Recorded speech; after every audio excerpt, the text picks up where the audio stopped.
The Gospel for Sunday, September 11, 24th Sunday in Ordinary Time. Luke chapter 15, verse 1 to 32. Tax collectors and sinners were all drawing near to listen to Jesus. But the Pharisees and scribes began to complain, saying, "This man welcomes sinners and eats with them." So to them he addressed this parable.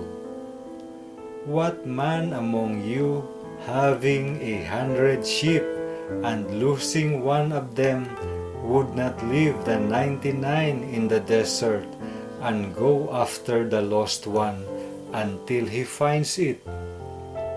And when he does find it, he sets it on his shoulders with great joy, and upon his arrival home, he calls together his friends and neighbors and says to them, "Rejoice with me, because I have found my lost sheep."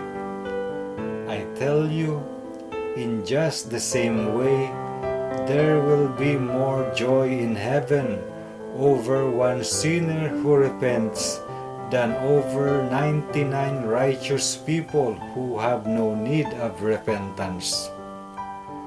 Or what woman having 10 coins and losing one would not light a lamp and sweep the house, searching carefully until she finds it?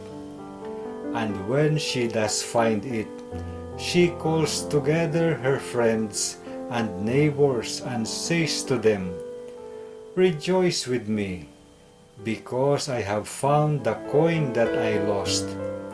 In just the same way, I tell you, there will be rejoicing among the angels of God over one sinner who repents. Then he said, "A man had 2 sons, and the younger son said to his father, 'Father, give me the share of your estate that should come to me.' So the father divided the property between them. After a few days, the younger son collected all his belongings and set off to a distant country, where he squandered his inheritance on a life of dissipation. When he had freely spent everything, a severe famine struck that country, and he found himself in dire need. So he hired himself out to one of the local citizens, who sent him to his farm to tend the swine. And he longed to eat his fill of the pods on which the swine fed, but nobody gave him any.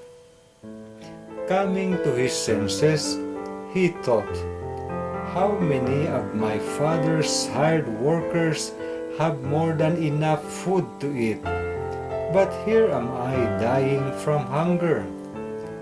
I shall get up and go to my father, and I shall say to him, 'Father, I have sinned against heaven and against you. I no longer deserve to be called your son. Treat me as you would treat one of your hired workers.' So he got up and went back to his father. While he was still a long way off, his father caught sight of him and was filled with compassion. He ran to his son, embraced him and kissed him. His son said to him, 'Father, I have sinned against heaven and against you. I no longer deserve to be called your son.' But his father ordered his servants, 'Quickly, bring the finest robe and put it on him. Put a ring on his finger and sandals on his feet. Take the fattened calf and slaughter it. Then let us celebrate with a feast, because this son of mine was dead and has come to life again. He was lost and has been found." Then the celebration began. Now the older son had been out in the field, and on his way back, as he neared the house, he heard the sound of music and dancing. He called one of the servants and asked what this might mean. The servant said to him, "Your brother has returned, and your father has slaughtered the fattened calf, because he has him back safe and sound." He became angry, and when he refused to enter the house, his father came out and pleaded with him. He said to his father in reply, "Look, all these years I served you, and not once did I disobey your orders. Yet you never gave me even a young goat to feast on with my friends.